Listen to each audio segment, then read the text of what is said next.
Hello बच्चों, कैसे हैं आप। आज के इस वीडियो में हम लोग आज अपना लेक्चर नंबर 2 है। लेक्चर नंबर 1 में हमने आपका जो इंजीनियरिंग मैकेनिक्स नाम का जो सब्जेक्ट है उसमें अपना पहला टॉपिक शुरू किया था लेक्चर 1 में। अगर आपने वही नहीं देखा है तो पहले देख लीजिए, बाद में इसको आइए। तो वो जो पहला लेक्चर है उसमें हमने मैकेनिक्स क्या होता है, इंजीनियरिंग मैकेनिक्स क्या होता है, static, what is bye static, dynamics, उसके बाद काइनेटिक्स, काइनेमैटिक्स, ये सब के बारे में हमने देखा। अभी आज हम लोग सेकंड लेक्चर को जाने वाले हैं। यहाँ पे ये जो आपका टॉपिक है फोर्स सिस्टम, इसके अंदर हम लोग आज rigid body, then force and then representation of force, इसके बारे में हम देखेंगे। अपना ये जो वीडियोस है, ये जो सारे वीडियोस हम लोग डाल रहे हैं यूट्यूब के ऊपर, ये प्रोफेसर सुशील डांगे और डांगेस एकेडमी ये नाम से YouTube के ऊपर आएंगे। तो वो चैनल को आप सब्सक्राइब करो सो दैट आपको नए नए वीडियो जब आएंगे तो उसका आपको नोटिफिकेशन मिलता रहेगा। एंड अपने फ्रेंड सर्कल में भी उसको सर्कुलेट कर दीजिए, बता दीजिए, सो दैट सबका फायदा होगा और आप अपना नोट्स बनाना शुरू कर दीजिए। चलेगा, कुछ भी डाउट हो तो पूछ लेना। Okay, so let us start with rigid body. पहले हम देखेंगे आज रिजिड बॉडी।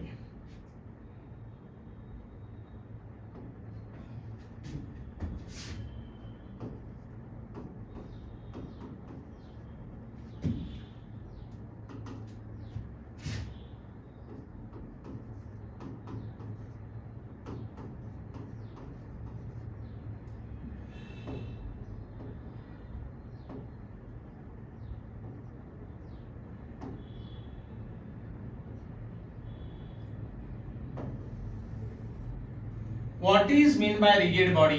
See, ये रिजिड बॉडी वर्ड, ये डेफिनेशन कभी भी पेपर में नहीं पूछेंगे, बट आपको बार बार ये लेटर के अक्रॉस जाना पड़ेगा।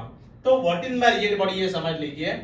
The body in which the particle composing it do not change their position with respect to one another even when subjected to number of forces. The body in which the particle composing it do not change their position with respect to one another। कहने का मतलब ये हुआ, यहां पे देखो, एक हम बॉडी लेते हैं, रिजिड बॉडी, करेक्ट। मान लो ये रिजिड बॉडी है,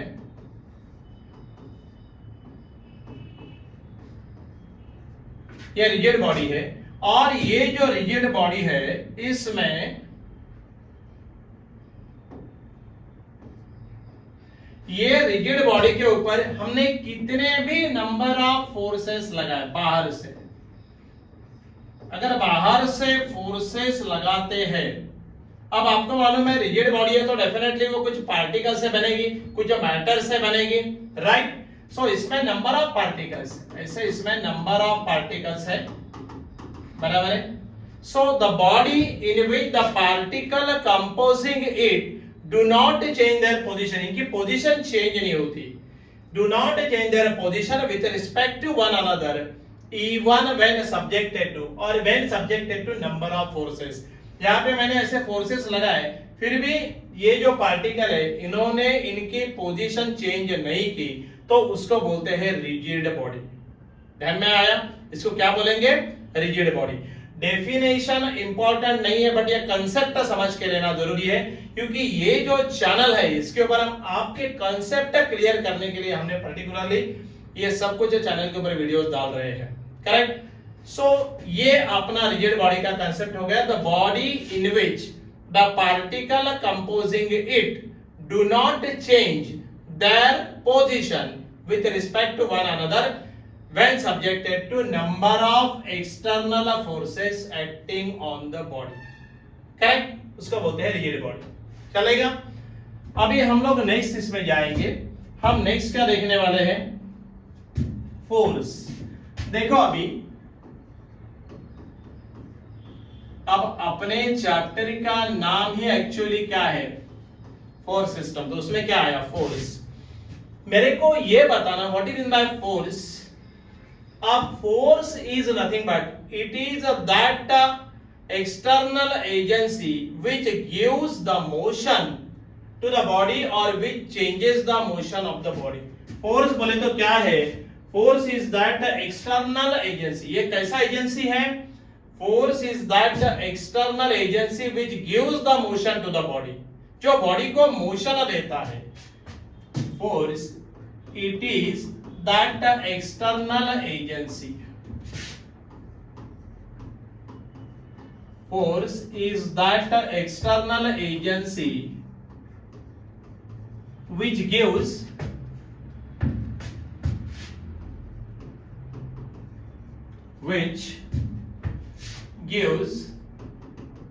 the motion to the body,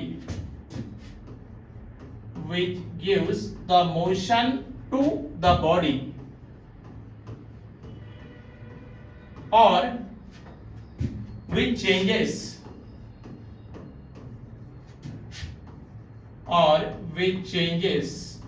the motion of the body,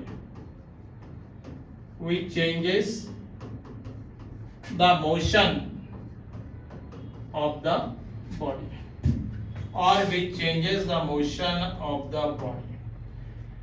अब देखो, कहने का मतलब ये हुआ कि मान लो ये मेरा अगर मोबाइल है, तो ये मोबाइल को मैंने रेस्ट किया कहां पे? हॉरिजॉन्टल सरफेस के ऊपर। अगर मैंने इसको ऐसा एक्सटर्नल कुछ सोर्स अप्लाई किया, जैसा फोर्स है, तो ये अप्लाई किया तो क्या हो गया? Which gives the motion to the body. ये जो बॉडी है, ये बॉडी यहां पे था, जैसे मैंने लगाया तो क्या हो गया? वो बॉडी चलने लगी। Which gives the motion to the body और which changes the motion of the body. Right, आप व्हीकल चलाते हो, पहले हमने चलाया, पहले उसका स्पीड कितना है? 20 kilometre per hour, and then बाद में विच चेंजेस द मोशन, उसके मोशन क्या होते हैं? चेंजेस होते हैं, उसको बोलते हैं फोर्स। राइट, अब देखो आपको 12th में 11th 12th हो गया आपका, तो उसमें फिजिक्स नाम का एक, मैंने पहले बोला था, उसमें फिजिक्स नाम का एक सब्जेक्ट है, और ये जो इंजीनियरिंग मैकेनिक्स है ये एडवांस फिजिक्स है, बराबर है। तो आपको उसके बेसिक कंसेप्ट तो उधर से आएंगे, मालूम नहीं भी रहे तो मैं पूरे बताने वाला हूं, उसकी चिंता मत करो। बट रिकॉल होता है क्या? देखो, फोर्स ये जो क्वांटिटी है, ये क्वांटिटी स्केलर क्वांटिटी है क्या वेक्टर क्वांटिटी है? ये बताइए, फटाक से बता दो, कमेंट में बोलो मेरे को कौन सा क्वांटिटी है। देखो, फोर्स ये जो है that is your vector quantity. Vector और स्केलर में डिफरेंस मालूम है ना आपको? So it is a vector quantity. Vector बोले थे to specify that quantity, magnitude as well as direction। क्या? Magnitude as well as direction, ये दोनों लगता है, ऐसे क्वांटिटी को वेक्टर क्वांटिटी बोलते हैं। मतलब अगर आपको ये जो फोर्स है इसको रिप्रेजेंट करना है तो आपको मैग्नीट्यूड भी लगेगी, डायरेक्शन भी लगेगी, तो हम बोलेंगे it is a vector quantity. ये ध्यान में रखना, it is a vector quantity, मतलब to specify this quantity magnitude as well as direction. और इसका जो यूनिट रहेगा, एक काम कर सकते हैं हम लोग, ऐसा लिख सकते हैं इसको थोड़ा मैं नीचे ले लेता हूं।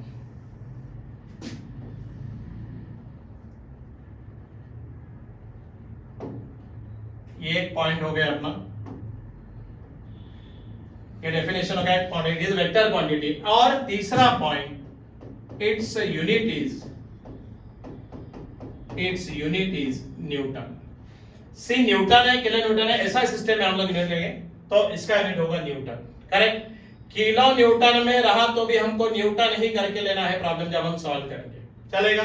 सो इसका यूनिट है न्यूटन, नो प्रॉब्लम। अब देखो यहां पे,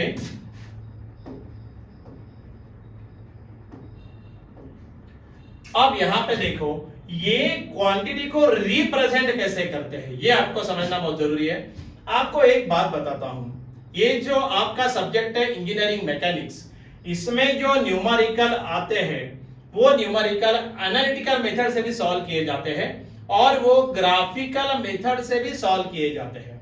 राइट, आपको बहुत बार उसमें आपको जो टर्म वर्क रहेगा, प्रैक्टिकल रहेगा, उसमें वो ग्राफिकल मेथड से आपके ड्राइंग हॉल में बैठ के आप लोग उसको प्रॉब्लम को सॉल्व करते हो। तो थोड़ा सा रिप्रेजेंटेशन ऑफ फोर्स के बारे में बता देता हूं। जनरली ग्राफिकल मेथड आजकल अभी नहीं यूज हो रहा, एनालिटिकल मेथड से हम लोग काम चला रहे, बट फिर भी फोर्स कौन सा क्वांटिटी है? वेक्टर क्वांटिटी है। तो magnitude as well as direction तो ग्राफिकली कैसे रिप्रेजेंट करते हैं ये मैं आपको बता देता हूं। सो नेक्स्ट हम लोग यहां पे एक पॉइंट लेंगे, representation of force.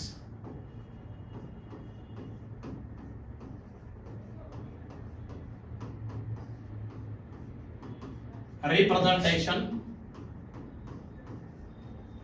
Of force. आप देखो ये थोड़ा मालूम होना जरूरी है, क्योंकि क्या है, नॉलेज अगर आपको रहता है तो आप कहीं भी सस्टेन हो जाते हो, इंटरव्यू में कहीं भी कुछ भी पूछो, नॉलेज होना चाहिए। अब देखो एक एग्जांपल लेके दिखाता हूं। ए 10 न्यूटन फोर्स, ए 10 न्यूटन फोर्स, क्या हो रहा है, ए 10 Newton force acting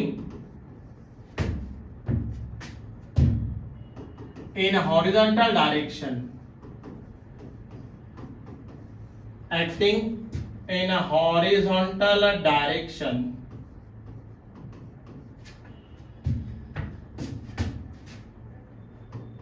to right, right direction में एक 10 न्यूटन का फोर्स है, और आपको बोला है, मतलब आपको मैग्नीट्यूड दिया है एज वेल एज उसकी डायरेक्शन कहां में है, हॉरिजॉन्टल डायरेक्शन में है ना, और कहां जा रहा है, टू द राइट। आपको इसको रिप्रेजेंट करना है। अब आप काम करना, आप सीधा सीधा यहां पे ग्राफिकल मेथड से हम लोग देख रहे हैं रिप्रेजेंटेशन ऑफ फोर्स। तो आपने 10th में ग्राफ कैसे यूज करते हैं आपको मालूम है। अब देखो 10th 11th 12th बहुत जगह में ग्राफ लिया है। अब देखो पहले एक स्केल ले लेना, ये 10 न्यूटन मैग्नीट्यूड के लिए हम लोगों ने मान लो स्केल सेलेक्ट किया, हमने स्केल लिया 1 centimetre is equal to 1 newton, correct. See ये स्केल का चक्कर भी समझ लेना, 1 centimetre on paper is equal to how much actual, ऐसे स्केल को कभी भी लिखा जाता है। So 1 centimetre on paper 1 newton actual. तो अभी देखो 10 न्यूटन को कितना लगेगा, 10 सेंटीमीटर। सो और हॉरिजॉन्टल डायरेक्शन में आप एक लाइन को खींच लीजिए। अब देखो हॉरिजॉन्टल डायरेक्शन में अगर हमको एक लाइन को लेना है, हॉरिजॉन्टल डायरेक्शन में हमको एक लाइन लेनी है, तो हम लोग क्या करेंगे, 10 सेंटीमीटर की एक लाइन ले लेंगे, करेक्ट। सो हम लोग यहां से एक 10 सेंटीमीटर की लाइन को ले लेंगे, करेक्ट। अब ये लाइन को हमने लिया है, ये 10 सेंटीमीटर की लाइन है, बराबर है। अब देखो मान लीजिए 10 सेंटीमीटर की लाइन हमने ले ली। अब ये लाइन के ऊपर आपको बताया कि टू द राइट वो फोर्स कहां जा रहा है, डायरेक्शन जरूरी है, magnitude as well as direction.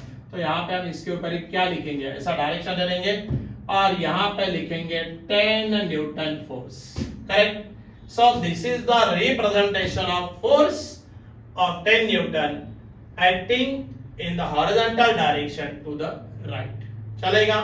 और ये स्केल आप बाद में इसके नीचे लगा देना, ये जो स्केल है आप एग्जैक्टली इसके नीचे लगा दो, सो दैट वो अपना रिप्रेजेंटेशन हो जाएगा।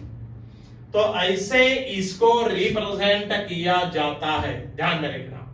गेटिंग इट और नॉट, रिप्रेजेंटेशन ऑफ फोर्स। अगर इंक्लाइन है तो इंक्लाइन का एंगल लेके वो डायरेक्शन में कितना है, मैग्नीट्यूड के लिए स्केल लेना और जो आपको एंगल दिया वो एंगल को पैरेलल लाइन वहां से खींचना, right. So this is nothing but representation of force. खाली मालूम होना जरूरी है, इसलिए बताया। अभी आजकल इसके ऊपर शीट बना के देते भी नहीं है, बट फिर भी अगर है तो आपको मालूम होना जरूरी है, करेक्ट। एक क्वेश्चन आया सिंपल तो मालूम होना चाहिए, ओके। सो आज हमने देखा, आज का जो लेक्चर था, ये लेक्चर में हमने क्या क्या देखा। आज के लेक्चर में हमने देखा what is mean by rigid body, what is mean by force and then representation of force, correct. ये थोड़ा मालूम होना जरूरी है। वन बाय वन हम लोग आपके एक एक पॉइंट्स को क्लियर करेंगे, एक एक पॉइंट क्लियर करके आगे चलेंगे हम लोग। बी इन टच विद अस उसके लिए। और आपको पहले ही बताया कि ये जो वीडियोस आ रहे हैं YouTube के ऊपर, ये चैनल के ऊपर सारे प्रोफेसर सुशील डांगे और डांगेज एकेडमी, इसीलिए ये चैनल को सब्सक्राइब करो, सो दैट आपको इंटीमेशन मिलता रहेगा, नोटिफिकेशन आता रहेगा नए वीडियो का। हम डेली ट्राई कर रहे हैं कि आपको एक वीडियो कम से कम उसमें डाला जाए, सो दैट आपको आराम से नॉलेज बढ़ता रहेगा, राइट। फ्रेंड सर्कल में आप सर्कुलेट कर देना, सबको मालूम होना चाहिए नोटिफिकेशंस आने के बाद, एंड चैनल को सब्सक्राइब करके सब फ्रेंड सर्कल में भी बता दीजिए, right. So be in touch with us. So thank you for giving cooperation and again we will meet in the next lecture for next point. चलेगा? Thank you.